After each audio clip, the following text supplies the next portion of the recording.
The kangaroo rat, the water-holding frog, the desert tortoise. These animals can survive years without consuming water. Humans definitely need water to survive, but maybe not always in the way you think.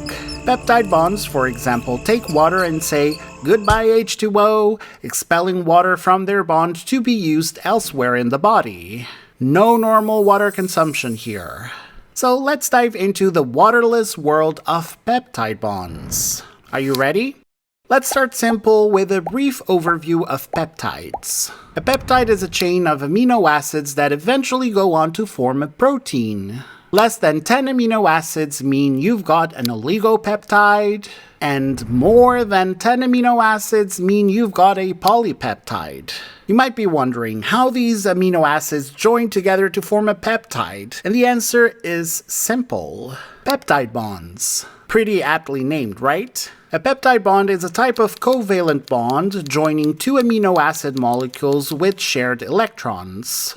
But before we go any further, let's quickly review the structure of amino acids. All amino acids have a central carbon, an amino group, a carboxyl group, and an additional hydrogen atom alongside an R group side chain. When we're talking about peptide bonds, the most important parts of the bond are the amino group and the carboxyl group. When the two amino acids approach each other to bond, the carboxyl group of one amino acid reaches the amino group of another. The hydroxyl group, which is the oxygen bonded to hydrogen, is lost from the carboxyl group of one amino acid, and hydrogen is lost from the amino group of the other amino acid. The nitrogen left over from the amino acid group substitutes in place of the hydroxyl group, forming a peptide bond and expelling a water molecule made up of two hydrogen atoms and oxygen atom that were lost in the reaction.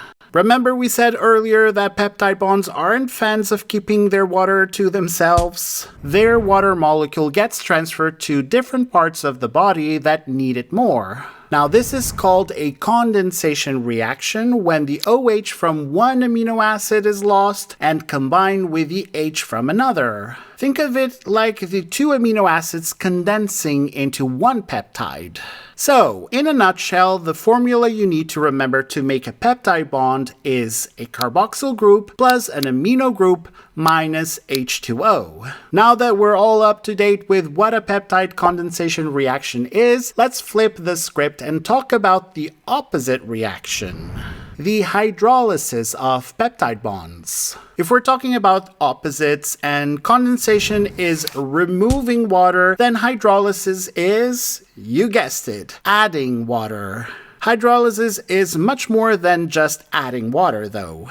The addition of H2O allows amino acid chains to become free amino acids, breaking down the peptide bonds that otherwise join them together and allowing the amino acids to be reused in different proteins or bodily functions. Now click on the video on your screen to learn more about the fascinating field of human biology, including amino acids and so much more. Like the video so you tell me and YouTube that you want to see more of these, and hit the subscribe button so you don't miss out on the next upload.